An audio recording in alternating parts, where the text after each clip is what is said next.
మీరు బైబిల్ గ్రంథంలో మొదటి సమూయేలు గ్రంథం 30వ అధ్యాయం గమనించినట్లయితే దావీదు జీవితంలో మొదటి నుంచి 6 వచనాలు చదివితే ఒక దావీదును ఆ!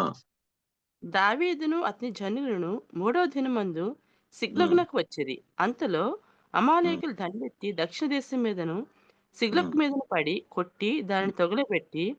గనులనేమి అల్పులనేమి అందులో ఉన్న ఆడవారినందరినీ చెరపట్టుకొని చంపక హ్మ్. వారిని తీసుకొని వెళ్ళిపోయుండిరి. హ్మ్. దావీదును అతని జనులను పట్టణమునకు హ్మ్. వచ్చి అది కాల్చబడినట్టయు తమ భార్యలను కుమారులను కుమార్తెను చెరలోనికి కొనిపోబడి ఉండుటయు చూచి ఇక హ్మ్. ఏడ్చుటకు శక్తి లేకపోవునంత బిగ్గరగా ఏడ్చిరి. హ్మ్. యెజ్రెయేలురాలైన అహీనోయము, హ్మ్. కర్మెలీయుడైన నాబాలు భార్యయైన అబీగయీలును దావీదు ఇద్దరి హ్మ్. భార్యలను చెరలోనికి కొనిపోబడి చూచి దావీదు హ్మ్. మిక్కిలి దుఃఖపడెను. మరియు హ్మ్. తమ తమ కుమారులను బట్టియు కుమార్తెలను బట్టియు హ్మ్. జనులకందరికీ ప్రాణం విసికినందున రాళ్లు రువ్వి దావీదును చంపుదము రండని వారు హ్మ్. చెప్పుకొనగా దావీదు తన హ్మ్. దేవుడైన యెహోవాను బట్టి ధైర్యము తెచ్చుకొనెను. హ్మ్. పిమ్మట దావీదు ఏఫోదు తెమ్మని చాలు. బైబిల్ గ్రంథంలో దావీదుకు వేరే ధైర్యం లేదు. ఆల్రెడీ అందరూ ప్రాణం విసిపోయింది వాళ్ళకి. ఎప్పుడో ఏదో సమస్య ఇంత ఉంటే ఇంక ఈయనెందుకు చంపేద్దాం అన్న స్థాయికొచ్చారు. అతనితో ఉన్నవాళ్ళే. సొంత జనులే. చంపేద్దాం. రాళ్ళు రువ్వి దావీదును చంపుతూ రండని వారు చెప్పు అనగా దావీదు తన దేవుడైన యెహోవాను బట్టి ధైర్యం తెచ్చుకొని praise the name of Jesus. దావీదుకి అర్థమైపోయింది. ఈ పరిస్థితి నుంచి ఎవ్వరు విడిపించలేరు.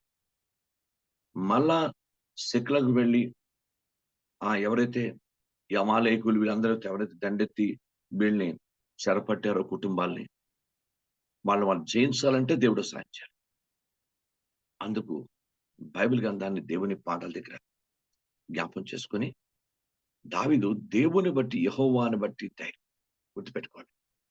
ఎందుకు అతనికి అంత ధైర్యం వచ్చింది అంటే దేవునితో సహవాసం. ఆయన దగ్గర సహవాసం ఉంది. సహవాసం ఉంది గనక అంత శ్రమలో తన భార్యలు, బిడ్డలు, కుటుంబాలు అందరూ చెరపట్టి పడిపోతే వాళ్ళకి అలా ధైర్యం ఎలా వస్తుంది? వాళ్ళ దగ్గర వేరే ఏం లేదు. దేవునితో వాళ్ళకున్న సహవాసం వల్ల. అందుకే నేను చెప్తాను సంఘంలో అందరూ దేవునితో సరైన సహవాసాన్ని కలిగి ఉండండి. దేవునితో సహవాసం సరిగ్గా కలిగి ఉండకుండా ఎప్పుడో ఆ ప్రభుత్వ భోజన సమయానికే, ఆ టైంకే ఏదో వచ్చి కాసేపు ముఖం చూపించాలని అన్న దీంట్లో రకరకాల అభిప్రాయాలతో, రకరకాల మనస్తత్వాలతో వచ్చి ఏదో వచ్చి వెళ్ళిపోతుంటే అది దేవునికి అనుకూలం కాదు. మనకు ఆశీర్వాదం కాదు. దైవ దృష్టిలో నువ్వు ప్రభు శరీరం తీసుకున్న రక్తం తాగిన దానివల్ల తగిన ఆశీర్వాదం అభివృద్ధి. ఎందుకంటే దేవునితో సహవాసం చేయాలి. ప్రభుతో నీ దగ్గర వ్యక్తిగతంగా ప్రార్థన చేసుకోవాలి. కుటుంబంగా ప్రార్థన చేసుకోవాలి. సంఘపరంగా ప్రార్థన చేసుకోవాలి. ప్రతి ఆదివారం చర్చికి రావాలి. ప్రతి శుక్రవారంలో మాక్సిమం దేవుని సన్నిధిలో కనపడడానికి ప్రయత్నం చేయాలి. ఇలా దేవునితో నీకు సమాసం ఉంటే ఒక ధైర్యము, ఒక నమ్మకత్వం, ఒక భక్తి, ఒక శక్తివంతమైన కార్యం, దేవుడున్నాడనే ధైర్యం, బలము, నిరీక్షణ ఇవన్నీ కలుగుతాయి. అసలు దేవునితోనే నీకు తగిన సహవాసం లేనప్పుడు నువ్వు దేవుడి నుంచి ఏం పొందుకోవాలని ప్రయత్నం చేస్తావు? దేవుడి నుంచి ఏం పొందుకుంటావు? ఏది దేవుడు ఇవ్వాలన్నా నీకు ఆయనతో సమాధానం ఉండాలి. ఆయనతో ఇంటిమసీగా దేవునితో సమీప సంబంధం, దగ్గర సంబంధం ఉండాలి. ఆయన మీద నీకు విశ్వాసం ఉండాలి. ఆయన మీద ఒక నిరీక్షణ కలిగి ఉండాలి. ఆయన పట్ల ఒక భక్తి కలిగి ఉండాలి. ఆయనలో ఒక పరిశుద్ధత కలిగి ఉండాలి. ఆయనలో నమ్మకత్వం కలిగి ఉండాలి. ఆయనలో నీతి కలిగి ఉండాలి. ఒక దైవికమైన స్థితి కలిగి ఉండాలి. అలా ఉంటే ధైర్యం ధైర్యము అన్ని మనకు కలుగుతాయి. ఇక్కడ దావీదు దేవుని దృష్టికి సహవాసం ఉంది కదా దేవునితోని. అతను యెహోవాను బట్టి ధైర్యం తెచ్చుకున్నాడు. మరి వేరే ధైర్యం ఏమి లేదు. తర్వాత బైబిల్ గ్రంథంలో దేవుని పాటల దగ్గర అద్భుతం మాట. పిమ్మట దావీదు ఏఫోదు తెమ్మని యాజకుడకు అహీమెలకు కుమారుడైన అబ్యాతారుతో చెప్పు. అబ్యాతారు ఏఫోదును దావీదునొద్దకు తీసుకొని వచ్చారు. జాగ్రత్తగా గమనించాలి. ఏఫోదు అంటే నీతి వస్తువు లాంటిది. ఆ రోజులో సేవకులకి లేక భక్తులకి, యాజకులకి ధరింపచేసే వస్త్రం అది. సమూయేలు కూడా ఏఫోదు చిన్నప్పుడే వేసుకున్నాడు. అది యాజక వస్త్రం. మామూలు వస్త్రం కాదు. శారీరంగా మామూలు వాడుకునే వస్త్రం కాదు. ప్రతిష్ఠిత వస్త్రం అది. దేవుడు ప్రతిష్ఠించి ఆశ్రయించిన వస్త్రం. ఈ రోజు బైబిల్ గ్రంథంలో దేవుని పాదాల దగ్గర కష్టం వచ్చినప్పుడు, బాధ వచ్చినప్పుడు, కొన్ని దాడులు జరుగుతున్నప్పుడు, సమస్యలు ప్రతికూలంగా ఉన్నప్పుడు ఏం చేయాలట? మన రక్షణ వస్త్రం, మన నీతి వస్త్రం, మన ఉల్లాస వస్త్రం, మనకున్నటువంటి రాజవస్త్రం, ఈ దైవిక వస్త్రాలు ఏమైనా డాగుపడ్డాయా? ప్రతి వస్త్రాల్లో ఏదైనా డాగుందా? ప్రతి వస్త్రాల్లో ఏదైనా మాలిన్యం ఉందా? అని చూసుకొని ఆ వస్త్రాలు కూడా డాగుని తీసివేసి ఆ వస్త్రాలే నీతి వస్త్రంతో నీతిని కలిగి ఆరాధన చేయాలి. పరిశుద్ధ వస్త్రంతో పరిశుద్ధ కలిగి ప్రార్థన చేయాలి. దేవుణ్ణి సంతోషిస్తూ ప్రభు పాదాల దగ్గర ఉల్లాసవస్తో ప్రభువుని ఆరాధన చేయాలి. బైబిల్ గ్రంథం చెప్తుంది, దేవుడు వాక్య ప్రకారం రాజరికంలో ధరింపచేసిన రాజవస్త్రాన్ని ధరించుకొని మనం దేవుణ్ణి ప్రార్థించి దేవుని సన్నిధిలో మొరపెట్టాలి. దేవునికి స్తోత్రం కలుగును గాక. బైబిల్ గ్రంథంలో దేవుని పాదాల దగ్గర దావీదుకి తట్టిన ఆలోచన ఏంటంటే వెంటనే తన జీవితంలో దేవుని వాక్యానుసారంగా ఏఫోదు తెమ్మన్నాడు. ఏఫోదుని ధరించుకొని వెళ్ళాడు. అది ప్రత్యేకమైనటువంటి వస్త్రం కనుక దాంతోనే దేవుడు పాదాల దగ్గర ముందు విచారించాడు. నేను ఈ దండును తరిమి పట్టుకుందునా? ఈ దండు నేను జయించగలను. ఈ దండును యెహోవా యొద్ద విచారణ చేయగా యెహోవా తరుము, నిశ్చయముగా నువ్వు వారిని కలుసుకొని తప్పక నీ వారందరిని దక్కించుకుందని సెలవిచ్చాడు. దేవుని స్తోత్రం. గుర్తుపెట్టుకోండి. దేనివల్ల? దేవుని బట్టి అతడు ధైర్యం తెచ్చుకున్నాడు. జ్ఞాపకం చేసుకోండి. దేవుని బట్టి ధైర్యం తెచ్చుకున్నాడు. దేవుని బట్టి తనకున్నటువంటి ఏదైతే ఏఫోదు, ఆ యాజకుడి యొక్క ఏఫోదును అది తెమ్మన్నాడు. తెచ్చి ఏఫోదును ధరించుకొని వెళ్ళాడు. గుర్తుపెట్టుకోండి, సైనిక వస్త్రం ధరించుకోలేదు. సైనిక వస్త్రం యుద్ధానికి వెళ్ళినప్పుడు సైనిక వస్త్రం వేరు. సైనిక వస్త్రం ధరించుకోలేదు. ఏఫోదును ధరించుకొని వెళ్ళాడు. దాని అర్థం ఏంటి? యాజక వస్త్రానికి ఉన్న ప్రతిష్ట, శక్తి, అభిషేకం, ఆత్మీయత, పరిశుద్ధం వేరు. అది ప్రశ్నించబడిన వస్త్రం. సంఘము ఎప్పుడు కూడా మన వస్త్రాలు ఎలా ఉన్నాయి అని ఎవరి మట్టుకు వాడమే. ఆ వస్త్రాలు జాగ్రత్తగా పరిశుద్ధపరచుకొని యోగపరచుకొని మనకున్న నీతి వస్త్రం, మనకున్న రక్షణ వస్త్రం, మనకున్నటువంటి రాజవస్త్రం ఇవన్నీ కూడా దైవికంగా ఉన్నాయని చూసుకొని ఆ వస్త్రాలతోనే మనం దేవుని మహింపరచని పాదాల దగ్గర మొరపెడితే బైబిల్ గ్రంథంలో ఉంది. మన హృదయం, మన మనస్సు, మన వస్త్రాలు అన్ని ప్రభువుకు అంగీకారం అవుతాయి. మనకు దేవుడు సాయం చేసి మనం ఎలా జయించాలో ప్రభే మనకు సూచనగా ఒక దైవికమైనటువంటి అద్భుతమైనటువంటి కార్యం చేస్తాడు. ఇక్కడ దావీదు ఎప్పుడైతే ప్రభువుని బట్టి, దేవుని బట్టి ధైర్యం తెచ్చుకున్నాడు, ఏఫోదును ధరించుకున్నాడు. మూడోది దేవుని దగ్గర విచారించాడు. నేను ఆ దండును తరుముదునా? ఆ దండు నేను వెళ్ళొచ్చా? ఎలా వెళ్ళాలి అని దేవుడు ఆజ్ఞించాడు. వెళ్ళు, నువ్వు దండు తరుముతావు, నీ వారిని దక్కించుకుంటావు. Praise God. బైబిల్ గ్రంథం చెప్తుంది, తన వారిని దక్కించుకోవడానికి తన జీవితంలో కొన్ని విషయాలు దేవుడు దావీదు దేవునికి ప్రాధాన్యత ఇచ్చాడు. మన ఇంటి వారు రక్షణ పొందాలన్నా, మన కొడుకు రక్షణ పొందాలన్నా, కోడలు రక్షణ పొందాలన్నా, లేక భార్య రక్షణ పొందాలన్నా, భర్త రక్షణ పొందాలన్నా, పిల్లల రక్షణ పొందాలన్నా, మన కుటుంబీకులు ఇంకా రక్షణ లేని వారు రక్షణ పొందాలి. ఎవరు రక్షణ పొందాలన్నా కొన్ని దైవికమైన పద్ధతులు మనం పాటించాలి. ఆయన పాదాల దగ్గర మొరపెట్టి పశ్చాత్తపడి మనకున్నటువంటి మాలిన్యం మీద నుండి తీసేసుకొని మనం యోగ్యంగా, పరిశుద్ధంగా, యథార్థంగా, నమ్మకంగా, నీతిగా మనం ప్రార్థన చేస్తే మనకున్న సమస్యలు, మనకున్న ఇబ్బందులు, మనకున్న శోధనల నుంచి దేవుడు విడుదల కలిగించే గొప్ప కార్యం చేస్తాడు. మన వారిని మనం రక్షించుకోవడానికి తగిన ప్రయత్నం నెరవేరుతుంది. దేవునికి స్తోత్రం. బైబిల్ గ్రంథంలో దేవుని పాదాల దగ్గర నేర్చుకుందాం. బైబిల్ తన వారిని దక్కించుకోవడానికి ఎంత దైవికంగా దావీదు ప్రవర్తించాడు. బైబిల్ గ్రంథం పరిశీలిద్దాం.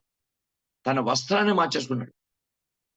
ఈ వస్త్రంతో వెళ్ళను, సైనిక వస్త్రంతో వెళ్ళను, నేను యాజకుని వస్త్రం ఏఫోదు ధరించుకొని వెళతాను. అది ప్రతిష్ఠ వస్త్రం. దానివల్ల నాకు జయం ఉంటుందని ఒక విశ్వాసాన్ని నుంచి వెళ్ళాడు. విచారించాడు ప్రభు దగ్గర. ప్రభు వెళ్ళమని చెప్పాడు. అంతే అద్భుతంగా తన జనాన్ని ఆయన తీసుకొచ్చుకున్నాడు. దేవునికి స్తోత్రం. జాగ్రత్తగా బైబిల్ గ్రంథాన్ని పరిశీలించండి. దేవునికి మహిమ కలుగును గాక.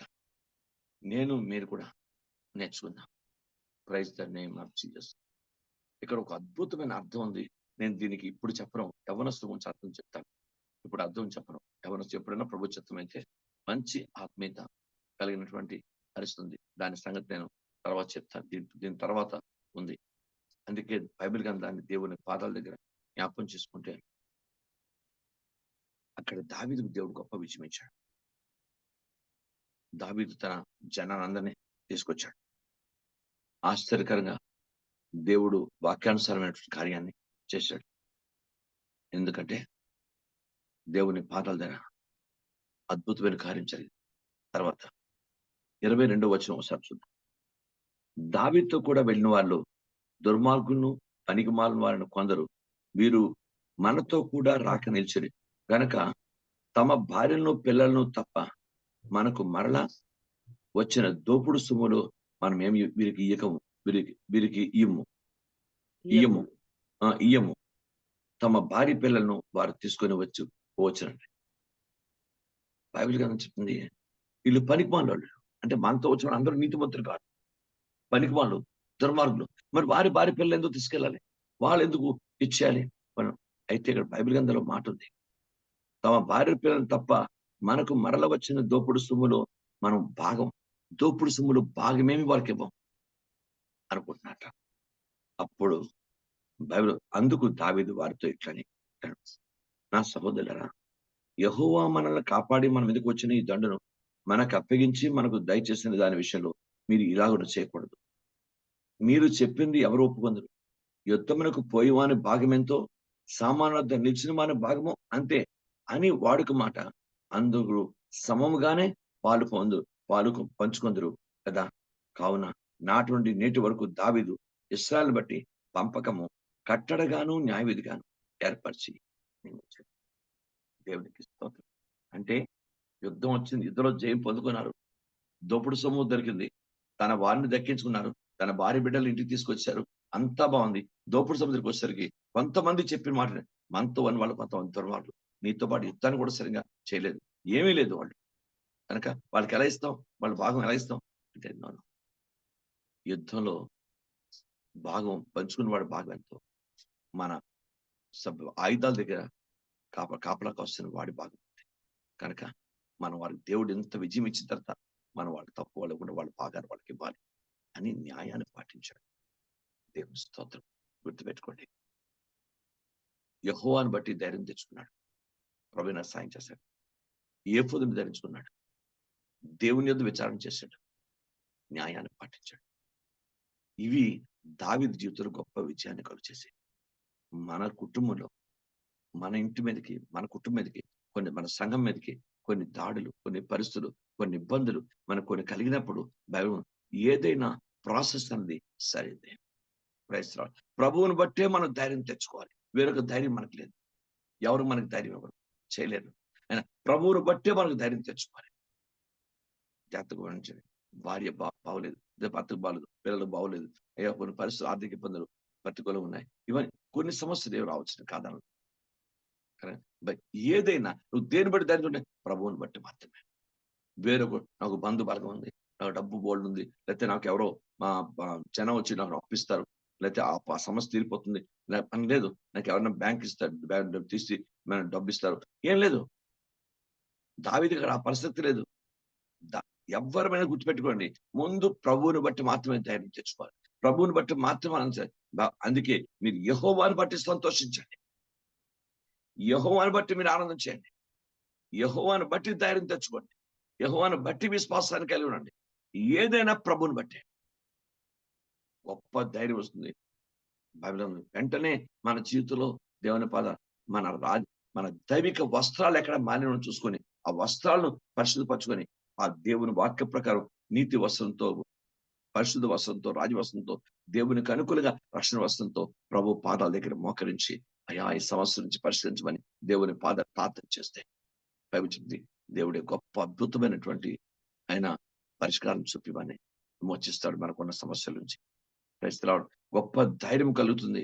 దేవుని వాక్య ప్రకారం కూడా దేవుని న్యాయాన్ని పాటించాడు, దైవ చిత్తాన్ని అనుసరించాడు దావీదు. గొప్ప అద్భుతమైన కార్యం పొందుకున్నాడు. ఇది ఒక సంఘటన. రెండో సంఘటన మీరు బైబిల్ గ్రంథాన్ని పరిశీలిస్తే తన అబ్రహాము కుటుంబంలో కూడా ఇలాంటి సమస్య ఒకటి వచ్చింది. అబ్రహాము లోతు వాళ్ళ గృహాల్లో లేనప్పుడు వాళ్ళ మీద కూడా కొన్ని దాడులు సంభవించాయి. మీకు అర్థమైందా? దాడులు సంభవించాయి. అప్పుడు బైబిల్ గ్రంథం ఉంది.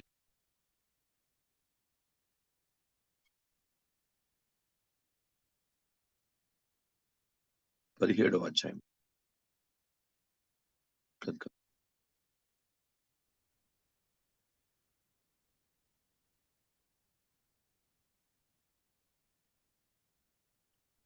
యెషయా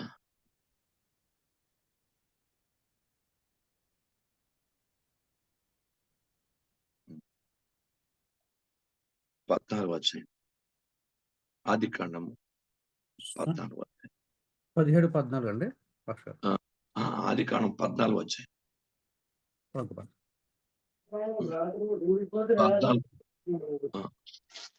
చెప్తాను.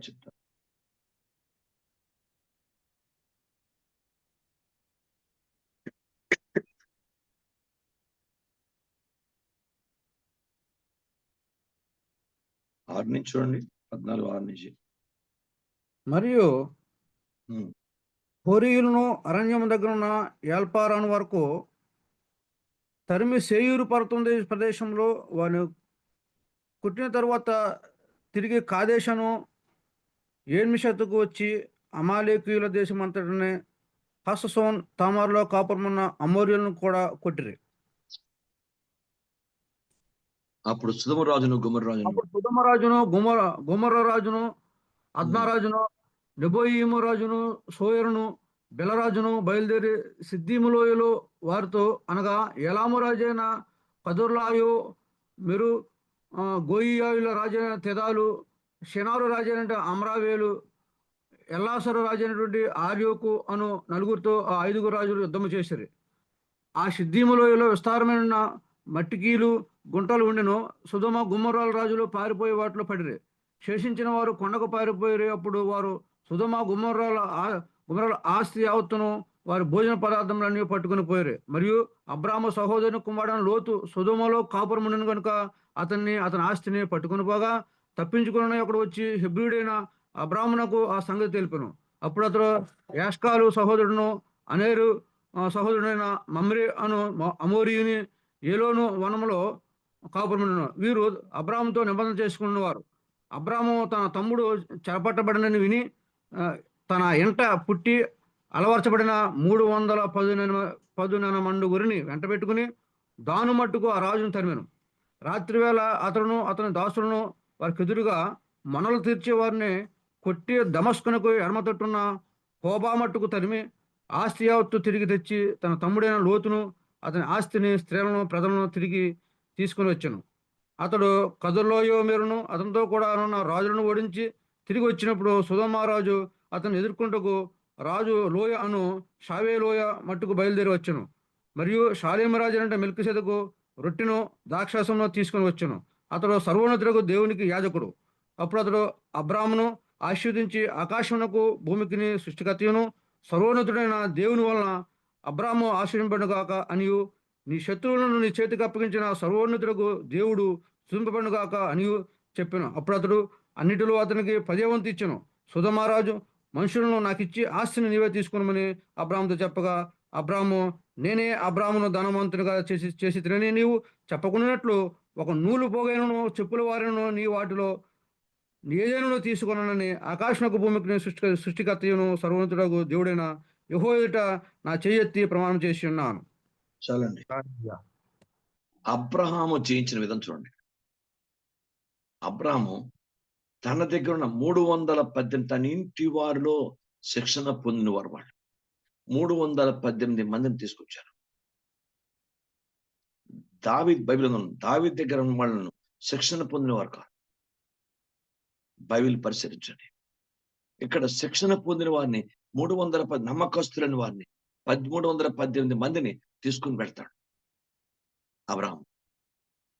తన తమ్ముడు, తన కుటుంబం మొత్తం, వాళ్ళ తమ్ముడు కుటుంబం వాళ్ళందరూ చెరపట్టుపోయారు. ఆస్తులన్నీ వాళ్ళు పట్టుకుపోయారని విన్న తర్వాత ఆయన వెళ్ళి మిగతా 310 మళ్ళీ ఆయన వాళ్ళని జయించి తీసుకొస్తాడు. ఇక్కడ అబ్రాహాము జీవితంలో జాగ్రత్త మీరు గమనించాలి. దేవుడు అతనికి విజయం ఇచ్చాడు. దేవుడు అతన్ని కృప చూపించాడు. అబ్రాహాము విశ్వాసం ఇచ్చాడు. అబ్రాహాముకి దేవుడు శక్తినిచ్చాడు. బైబిల్ పరిశీలించండి. అద్భుతంగా దేవుడు అతనికి విజయాన్ని ఇచ్చాడు. తన వారిని తీసుకొచ్చాడు. అయితే ఇక్కడ బైబిల్ గ్రంథాన్ని పరిశీలించడు. మొట్టమొదట అతడు రక్షింపడిన తర్వాత అతడు దేవుని పాదాల దగ్గర అతని జీవితము మార్చబడిన తర్వాత ప్రభు అతన్ని ఊరిని పట్టణం నుండి ఆయన తీసుకొచ్చిన తర్వాత అతనికి రొట్టె ద్రాక్షరసం మొట్టమొదట తీసుకోలేదు.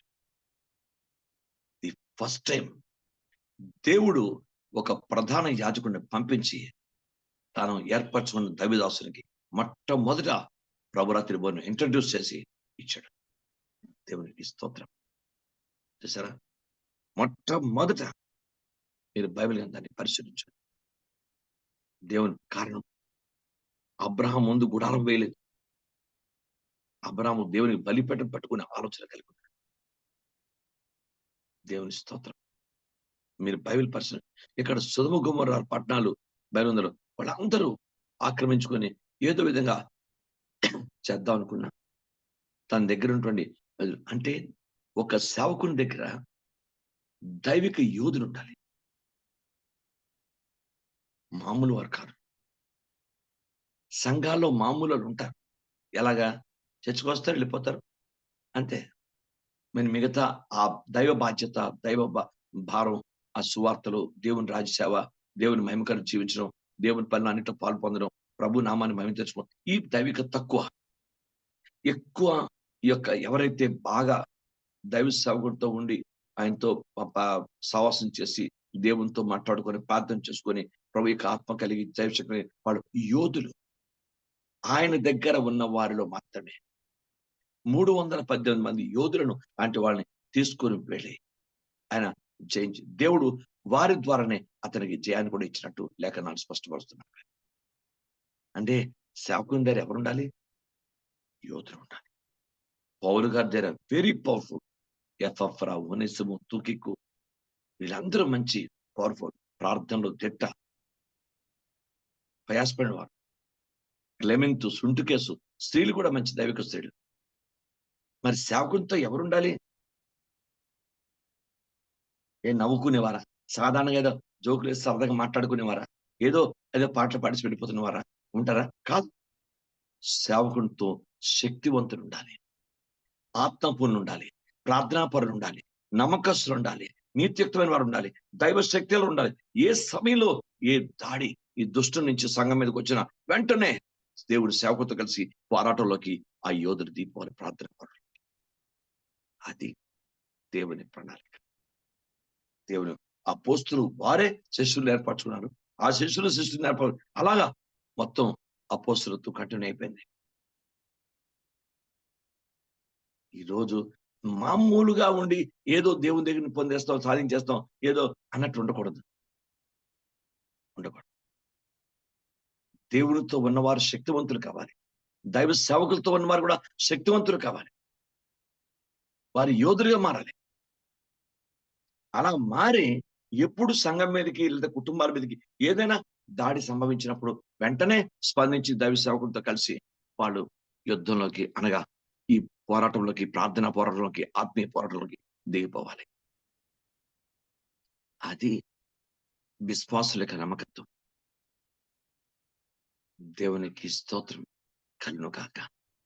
అబ్రహాము దేవుడు అలా దీవించాడు, దావీదును మరొకలా దీవించాడు యుద్ధంలోని. కానీ ఇక్కడ మట్టుకు దైవ అర్థం ఏంటంటే ఇక్కడ దేవుని సేవకులతో యోధులు ఎప్పుడు ఉండాలి, ప్రార్థనా పరులు ఎప్పుడు ఉండాలి, మినిస్టర్లతో కమాండర్ ఉంటారు, గన్మెన్స్ ఉంటారు, క్రైస్తలాడు. కానీ దైవ సేవకులతో గన్మెన్ లెక్కర్లేదు. ఆల్రెడీ దేవుడే దేవతలు గన్మెన్గా పెడతారు. వాళ్ళకి తన ఎందుకు వైవత చుట్టూ దేవతలు కావలి ఉంటారు. కానీ మనకు ప్రార్థనా యోధులు ఉండాలి, ఆత్మీయ యోధులు ఉండాలి, నమ్మకమైన వారు ఉండాలి, దేవుని ప్రభుని మహింపరిచే విశ్వాస పరులై ఉండాలి. అలాంటి వారు దేవుని సేవకులతో కలిసి పరిచయలో పాలుభాగస్తులు అవుతూ ఉండాలి. ఎప్పుడు ఏ చిన్న దాడి వచ్చినా ఎవరొచ్చినా వెంటనే ప్రార్థన ద్వారా అటాక్ చేసుకోవచ్చు. అప్పుడు దేవుడు ఆ యొక్క స్థితిని చూసి ధైర్య జయాన్ని ఇస్తాడు. ఇది మనం బాగా జ్ఞాపకం చేసుకోవాలి. మీరు బైబిల్ చూద్దాం, లేఖనాలు చెప్తున్నాయి.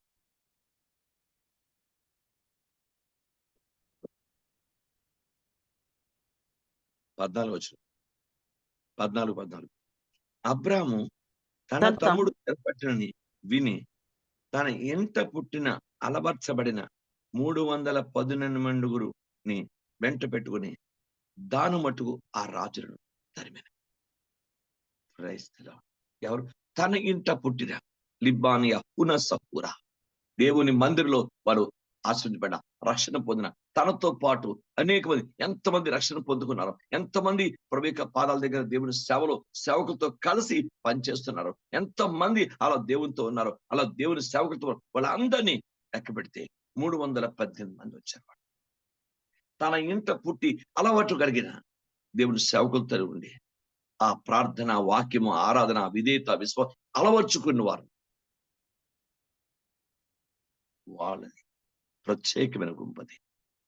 దేవునికి స్తోత్రం కలుగును గాక. ప్రత్యేక గుంపు. అందుకే బైబిల్ చెప్తుంది, దేవుడు అబ్రహాము విజయమందుకు వచ్చిన తర్వాత షాలేం రాజు క్రైస్తవుడు మొట్టమొదటి సర్వోన్నతమైన దేవుని సేవకుడిని నువ్వు తప్పకుండా ప్రవృత్తి తీసుకోవాలని మొట్టమొదటి వచ్చే ద్రాక్షాస్పత్రం ఇస్తాడు. బైబిల్ గ్రంథంలో ఉంది. దేవుని స్తోత్రం. చూసారా? మీరు బైబిల్ని పరిశీలించండి. నేనైనా మీరైనా నేర్చుకుందాం. తండ్రి, నీ పాదాల దగ్గర ఎప్పుడు ఒక దైవిక విజయాన్ని సాధించాడు, ఒక దైవ కృపలోకి వచ్చాడు. తన తమ్ముడు బాధలో ఉన్న నాకెందుకులే పట్టించుకోలేని పరిస్థితులే, అలాంటి స్థితి లేదు. ఎంత దైవిక తన వంతు తన బాధ్యత చేశాడు. వాడిని ఎలాగైనా లాగాలి బయటికి, నేను ఎలాగైనా విడిపించాలి, వాడిని ఎలాగైనా రక్షించాలి, ఎలాగైనా వాడిని కాపాడాలి అనే దైవికమైనటువంటి ప్రేమ కలిగినటువంటి అబ్రాము, దేవుని పట్ల నమ్మకమైన మనసు కలిగినటువంటి అబ్రాముని ప్రత్యేకంగా దేవుడు దీవించినట్టు లేఖనాలు చెప్తున్నాయి. అందుకే అక్కడ వాడు దోపుడు సొమ్ము తెచ్చారు దావీదు దగ్గర. కానీ వీళ్ళు ఏం చెప్పారు? ఇక్కడ బైబిల్ ఉందండి, చిల్లి గవ్వ కూడా ముట్టుపడిచాడు అబ్రాము. చూసారా తేడా ఎలా ఉందని? దేవుడు లేకపోవడం. అబ్రాము యెహోవాను నమ్మెను, అది అతనికి నీతిగా ఎంచబడెను. ఏ సేవకునికి ఇవ్వవలసిన ధైర్యము, శక్తి, ఆ కృప, ఆ కమిట్మెంట్, డెడికేషన్ అది సేవకుడికి ఇచ్చాడు. ఇక్కడ దావీదుకున్న పరిస్థితి వేరు. దోపుడు సొమ్ము వాడు తెచ్చుకొని పంచుకుంటున్నాడు. కానీ ఇక్కడ అబ్రాము అలా పంచుకోలేదు. మనుషులను నాకిచ్చి డబ్బు నువ్వే తీసుకున్నాడు. ఒక మనుషుడు దేవుని సేవకుడిని ధనవంతులుగా చేయని పేరు నాకు అవసరం. Glory to the name of Jesus. Bible పరిశీలించండి. దేవుని వాక్యంలో ఇతనుకున్న పరిస్థితి వేరు. చిల్లి గవ్వ కూడా నీ దగ్గర తీసుకో. దేవునికి స్తోత్రం. నా మనుషులు నాకయ్యన్నాడు. దేవుని స్తోత్రం కలుగునుగా. చూసారా? రెండు గ్రూపులు, రెండు దేవుని ప్రజలే. రెండు గ్రూపులకి సమస్యలు వచ్చాయి. రెండు గ్రూపుల వారు ఒక దండెత్తిన పరిస్థితులు వాళ్ళకి అన్యాయం జరిగింది. వెంటనే వాళ్ళు రెండు గ్రూపుల వారు ఎలా స్పందించారు? దావీదు గ్రూప్ ఎలా స్పందించింది? దేవుడు దావీదును ఒకలా ప్రేరేపించి తీసుకెళ్లాడు. ఇక్కడ అబ్రాముని మరొక రీతిలో స్పందింపచేసి తీసుకెళ్లాడు. మొత్తం మీద ఇద్దరికి విజయాన్ని కలుగు చేశాడు. అద్భుతం జరిగింది. కానీ దావీదు అక్కడ ప్రవృత్తి తీసుకుని, ఆల్రెడీ దావీదు ప్రవృత్తి తీసుకుని అయితే, కానీ అబ్రాముకి ప్రవృత్తి అప్పటి వరకు రొట్టె ద్రాక్షరసం లేదు. దేవుడు ప్రధాన యాజకుడైన మెల్కీసెదెకు ద్వారా అబ్రాముకి మొట్టమొదటి ప్రవృత్తి అనగా రొట్టె ద్రాక్షరసం ఇచ్చాడు. దేవుడు అతనికి, అబ్రాము అతనికి దశభాగం ఇచ్చాడు. దేవునికి స్తోత్రం. ఆలోచించారా? ఎంత అద్భుతమైనటువంటి కార్యం అక్కడ. ఒక్కొక్క కుటుంబంలో దేవుడు చేసిన, ఇది అబ్రాహాం కుటుంబంలో అబ్రాహాం జీవితంలో చేసిన కార్యం, అక్కడ దావీదు జీవితంలో చేసిన కార్యం. ఎంత అద్భుతమైంది. బైబిల్ గ్రంథంలో ఉన్న సత్యం అది. తనకు నేర్చుకున్నాం. 2 కుటుంబాలు కూడా విజయాలు కలిగాయి. 2 కుటుంబాలు కూడా అద్భుతం జరిగింది. 2 కుటుంబాలు. కానీ అబ్రాహాం తన తమ్ముడు పట్టుకున్నా అని ఊరుకోలేదు. నాకే పోయింది అని ఊరుకోలేదు. కానీ తమ్ముడిని విడిపించాలని. అలాగే మన దగ్గర కూడా క్రైస్తవ మన కుటుంబం, మన వాళ్ళు రక్షణ పొంది తీరాలి, మారు మనసు పొంది తీరాలి, వాళ్ళ బంధకాలు సాతాను మందికి ఉండిపోకూడదు అన్న స్థితి నా దగ్గర, మీ దగ్గర రావాలి. ఆ దైవికమైన స్థితి మన దగ్గర రావాలి. ఎలాగైనా మన ఇంటి వారు రక్షణ పొంది తీరాలి, వాళ్ళు నశించి నరకానికి వెళ్ళకూడదు అన్న స్థితి నా దగ్గర, మీ దగ్గర ఉండాలి. ఇక్కడ 2 విషయాలు, 2 గ్రూపులు, 2 పరిస్థితులు ఎంత అద్భుతమైన నేర్చుకుందాం. ఇక్కడ నేర్చుకోవాల్సింది ఎక్కడ నేర్చుకుందాం? అక్కడ ఆయుధాలు మోయవాడికి కూడా మనం వాటివ్వాలి. ఆయుధాల కాపరం ఉన్నట్టు కూడా మనం వాటివ్వాలి. Praise God. అది దావీదు చెప్పిన దైవిక న్యాయం. దావీదు ఏఫోదును ధరించుకున్నాడు, తన సొంత బట్టలతో కానీ సైనిక వస్త్రాలను వెళ్ళలేదు. ఇక్కడ అబ్రాము ఏ వస్త్రాలు ధరించుకోలేదు, తనకున్న నేచురల్ గా ఏవైతేనే అయ్యే ఉన్నాడు. కానీ 310 మంది తన ఇంట పుట్టి అలవాటైన, తన దగ్గర అన్ని విధాల దైవికంగా తర్ఫీదైన వారు, అలాగా 318 తీసుకెళ్ళాడు. వాళ్ళ ద్వారా అద్భుతమైన విజయాన్ని దేవుడు అతనికి అనుగ్రహించాడు. దేవునికి ఇస్తాం. 2 విషయాలు, 2 గ్రూపులు ఒకసారి అర్థం చేసుకోండి. ఎంత అద్భుతమైన విషయం. దాన్ని ఎక్కడ నేర్చుకోవాల్సింది ఇక్కడ నేర్చుకోండి, అక్కడ నేర్చుకోవాల్సింది అక్కడ నేర్చుకోండి. 2 గ్రూపుల్లో కూడా దైవాత్మ 2 విజయాలు వచ్చాయి. ఇద్దరిని విజయాన్ని టెస్ట్ చేశారు. ఇద్దరు తన వారిని దక్కించుకున్నారు.